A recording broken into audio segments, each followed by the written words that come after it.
नमस्कार दोस्तों, मैं हूं परविंदर सैनी। दोस्तों, आज हमारे साथ इनेलो के नेता करण सिंह चौटाला हमारे साथ हैं और इनेलो जो है इस बार पार्टी को मजबूत करने के लिए काफ़ी प्रयास कर रही है और इसी कड़ी में जो करण चौटाला हैं वो भी लगातार मेहनत कर रहे हैं। चलिए उन्हीं से बातचीत करते हैं और उन्हीं से जानते हैं कि आखिरकार क्या पार्टी ने प्लानिंग की है, किस तरीके से जो लोग कह रहे हैं कि इनेलो पार्टी अब खत्म हो चुकी है उसके वजूद को बचाने के लिए क्या संघर्ष कर रहे हैं। करण चौटाला जी, सबसे पहले आपका कार्यक्रम में स्वागत है। बहुत बहुत धन्यवाद जी। क्या संघर्ष कर रही है पार्टी, क्योंकि लोग कह रहे हैं कि इनेलो जो है अतीत बन चुका है, तो पार्टी को उठाने के लिए आप लोग क्या संघर्ष कर रहे हैं? पहली बात तो ये बताएं तो सही, कह कौन रहा है जो इनेलो को अतीत कह रहे हैं? काफ़ी सारे लोग जो कह रहे हैं कि भाई इनेलो जेजेपी पार्टी जो है अब तो वे आई गई पार्टी हो चुकी हैं, अब समय जो है बीजेपी का और कांग्रेस का है। कांग्रेस तो आज के दिन अपना लीडर ऑफ अपोजिशन भी नहीं बना पा रही, फिर आप कैसे कह सकते हैं? हाउस के अंदर कहीं आपको उनकी कोई प्रेजेंस दिखाई दी पिछले दिनों? कोई उन्होंने अच्छे मुद्दे पे आवाज़ उठाई या कोई जनहित की बात करी उन्होंने? आप भी जवाब दें। नहीं करें ना, बिल्कुल। तो फिर हमारे दो विधायक हैं, दोनों बड़ी मजबूती से अपनी बात को रखते हैं और बड़ी जोशीलेपन से अपनी बात को हाउस में रख के, और जो लोगों की हित की बात है, सिर्फ अपने हल्के की नहीं पूरे प्रदेश की, उस पर काम भी करते हैं, बात भी करते हैं। जो भूमिका असल मायने में ऑपोजिशन को निभानी चाहिए वो तो कांग्रेस पार्टी निभा ही नहीं रही। और जहां लोकदल की बात है, ये एक बार नहीं अनेकों बार कहा गया कि इंडियन नेशनल लोकदल कमज़ोर होगी, ख़त्म होगी। ये जननायक चौधरी देवीलाल जी का लगाया हुआ पौधा था जो आज एक बड़े वृक्ष के तौर में पूरे प्रदेश में है, और इनेलो का कार्यकर्ता हार मानने वालों में से नहीं है। जो साथी कोई गलतफहमी का शिकार होकर के पिछले कुछ समय में हमसे दूर होकर के गए, आज हम उनको वापस लाने का प्रयास भी कर रहे हैं और वो लोग आना भी चाहते हैं। इसी करके फैसला लिया गया, हरियाणा को 3 अलग अलग जोनों में बांटा गया और अलग अलग लोगों की जिम्मेवारी लगाई। उसी के तहत हमने भी आज अपने कार्यकर्ता मीटिंग करी और कार्यकर्ताओं से निवेदन करा कि आप एक लिस्ट बनाएं और उसके तहत फिर हम जा कर के उन साथियों से मिलेंगे और उनको दोबारा पार्टी में शामिल करेंगे। आप लोगों की 2 पार्टियां हो गई, एक इनेलो पार्टी, एक जेजेपी पार्टी। क्या ये विचारधारा की लड़ाई थी, क्या ये राजनीतिक लड़ाई थी या एक परिवार की लड़ाई थी? हमारी 2 नहीं हुई, हमारी पार्टी एक है।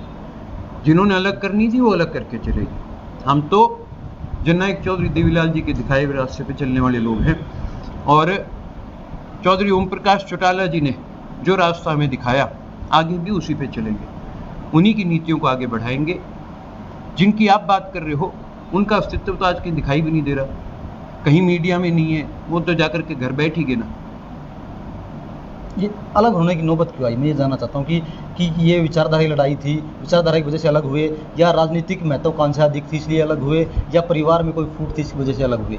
हमारी कोई लड़ाई नहीं थी, उनके खुद का स्वार्थ था, इस करके उस स्वार्थ के तहत वो अलग चलेंगे। नाम तो उन्होंने जननायक चौधरी देवीलाल जी का हर जगह लिया था उस समय पर, लेकिन जननायक चौधरी देवीलाल जी ने जो हरियाणा की आन बान शान पगड़ी जो उस समय जनता ने उनको पहनाई, उन्होंने आगे चौधरी ओम प्रकाश चौटाला जी को संभलवाई और फिर चौधरी ओम प्रकाश चौटाला जी ने अभय सिंह जी को संभलवाई।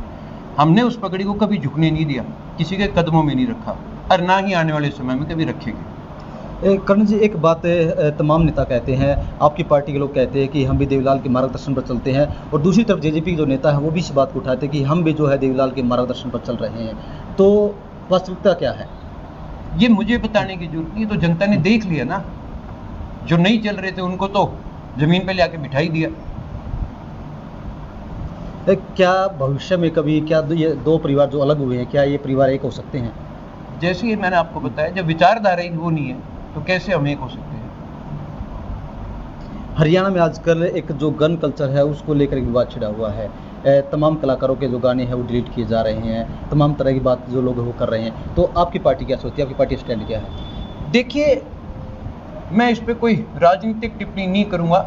ये कहीं ना कहीं हमारे प्रदेश के कलाकारों की बात है और पिछले कुछ समय से हमारी जो ये हरियाणवी इंडस्ट्री है इसने बहुत ज़्यादा ग्रोथ करी है। और ये बात मैं नहीं कह रहा, ये पंजाब के कलाकार भी मानते हैं। पिछले दिनों मैंने सोशल मीडिया के द्वारा बब्बू मान जी का भी बयान सुना था और उन्होंने भी इस बात का विरोध किया था कि इस प्रकार से गानों को बैन करना गलत है, क्योंकि आप गाने बैन कर रहे हो तो आज टीवी पर या थिएटरों में पिक्चरें दिखाई जाती है जिसमें सरेआम कत्लेआम दिखाते हैं, नशा दिखाते हैं, फिर आप उनको भी बंद करिए। सिर्फ और सिर्फ गाने बंद करने से गन कल्चर थोड़ी खत्म हो जाएगा। अगर गन कल्चर खत्म करना है तो फिर ये जो बाहर अपराधी घूम रहे हैं इनको पकड़िए। जिस तरीके से जो नायब सरकार बनी है, तीसरी बार बीजेपी सरकार आई है, तो इस सरकार का कार्यकाल आप कैसे देखते हैं? अभी तो सरकार बनी है, मुख्यमंत्री जी को समय लगेगा, देखते हैं आगे कैसे फैसले लेते हैं। अगर प्रदेश के हित के फैसले लेंगे तो हम प्रशंसा भी करेंगे और अगर प्रदेश के हित के नहीं लेंगे तो फिर विरोध भी करेंगे। एक आरोप जो है अक्सर लगता है कि कांग्रेस वाले कहते हैं कि इनेलो जो है वो तो बीजेपी की टीम है, पहले दोनों गठजोड़ था और ये दोनों जो है मिलकर काम करते हैं। अब कौन मिल के काम कर रहे हैं तो पिछले चुनाव में दिखाई दिया ना, हमें तो बोलने की जरूरत ही नहीं। अब तो आपके बल्कि जज्जर रोहतक की जनता तो बहुत अच्छी तरह असलियत को पहचान चुकी है। तो चलिए, आपको बहुत बहुत शुभकामनाएं। हम भी ये सोचते हैं कि आपकी पार्टी जो दोबारा से खड़ी हो और जो लोगों से जुड़ा हुआ है वो भी रहे। हमसे बातचीत करने के लिए आपका बहुत बहुत धन्यवाद। बहुत धन्यवाद।